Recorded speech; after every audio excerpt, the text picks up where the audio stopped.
Namaste everyone. Thank you for joining in this video where I'll be discussing a few secrets on remedies. Okay, what remedies are and how they work, right? Now there is a lot of confusion regarding remedies. Okay, some astrologers, in fact, some very leading astrologers who have made a name for themselves, they are of the opinion that that remedies should not be prescribed by by the consulting astrologer, because they have a belief that you must suffer your karma or your karmic debts which you are meant to suffer.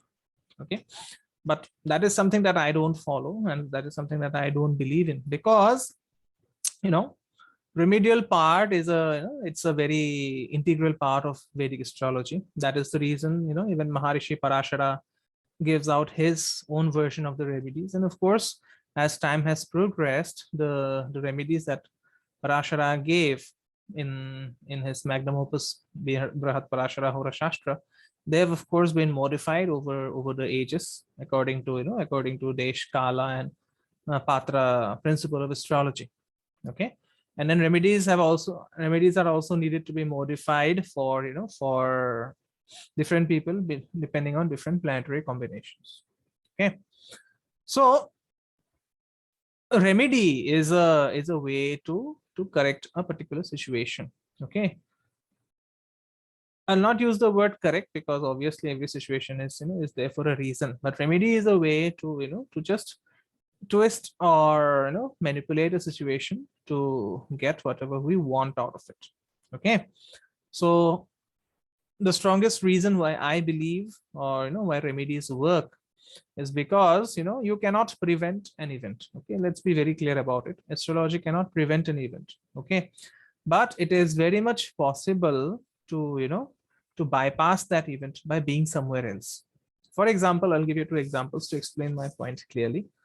Suppose there is a prediction of an earthquake. Now, with your prayers and all your, all your mantras and everything, you cannot prevent that earthquake from happening. But it is very much possible that on the day of the earthquake, you were not at the place where the earthquake actually occurred, and then you are safe from it. Similarly, suppose you are destined to fall somewhere. Okay, suppose you are destined to have a very bad accident, a very terrible accident. So the accident cannot be prevented. But what can be done is that instead of getting a leg amputated after that accident, it is very much possible that you did not break a leg, but you just you just broke a toe. So that is the magic of remedial measures. In fact, that is the magic of all remedial measures in astrology. Okay, so that is the that is the basis of why I prescribe remedies. Okay, for example, Parashara has prescribed the recitation of Vishnu Sahasranama for all planetary ill effects, but then Vishnu Sahasranama must be recited with a proper diksha from a from a diksha guru.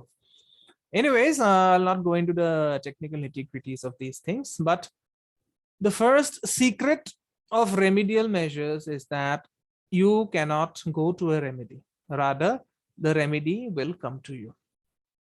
This may sound very, very strange, but this is a very, this is a very pertinent fact, and all the, all the astrologers who are into remedial science, they will confirm whatever I'm saying. You cannot find a remedy, the remedy will find you. That means whenever the time is ripe for a remedy to be done, only then the remedy can be done. Okay, you must have seen many situations where someone had prescribed you a remedy, and then due to some reason you could not follow up with that remedy, and later on, say after 5 to 6 years, you again try to resolve that problem, and someone else recommends the same remedy, and this time you do that remedy and the problem is resolved. That means what? That means even even when you get the remedy and how you get the remedy is also decided by time, is also decided by our karmas. Okay, so that is number one.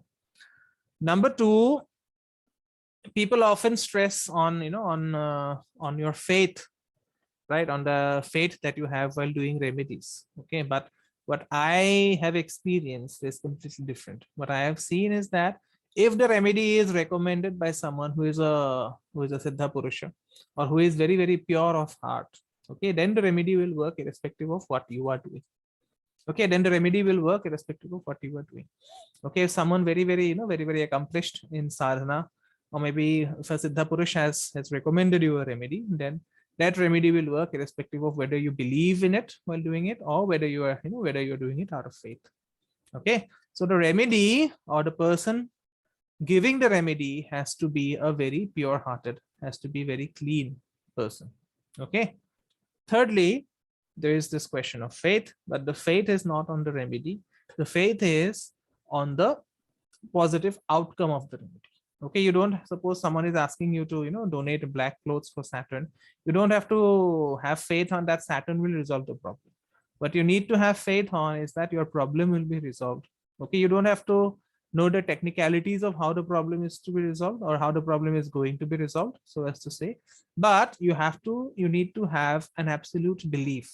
Okay, you need to have an absolute belief that because you are doing this remedy, the problem will get resolved, and you don't even have to find out the why and how. Okay, you don't even, that is not your job. Finding out how the problem will get resolved, finding out as to why the problem will get resolved, trying to find out whether the time has come for the problem to get resolved, all these things are immaterial. What you need is a firm conviction, a firm belief in your heart that whatever problems you are going through will be resolved by doing a particular remedy. Okay, so these three things are very, very essential in mind. Okay, then do a remedy not for the sake of doing it, but for the love of doing it. Okay, suppose someone asks you to, to donate food to the poor and needy. Don't go and donate the food just because, you want your life to improve. Go and donate the food because you genuinely want to help. Okay, suppose someone is asking you to donate clothes to maybe an orphanage or maybe an old age home. Don't go and donate clothes because you want your life to be resolved. Donate clothes or help people out in orphanages or old age homes because you are deriving joy from whatever you are doing. The deriving of pleasure from doing the remedy is very, very important. It will act as a catalyst that will actually speed track the remedy towards completion, towards success. Okay, do a remedy not because someone has asked you to do it. Do a remedy because of the joy you get while doing it. Suppose someone has recommended you to visit the Durga temple on a Friday, then you should not visit that Durga temple because someone has asked you to visit. Rather, visit that Durga temple out of the love of Mother Durga, out of the joy that you get from visiting that temple. Okay, so these are very small yet very important secrets, in my opinion, regarding how remedies work and how they don't work. Okay, so try this out before trying any new remedy in the future. And if you want a consultation regarding horoscope, or if you want to discuss your horoscope, please contact at the number that has been provided in the description box. Right, so thank you everyone. I'll see you again in the very near future. Om Gurave Namaha.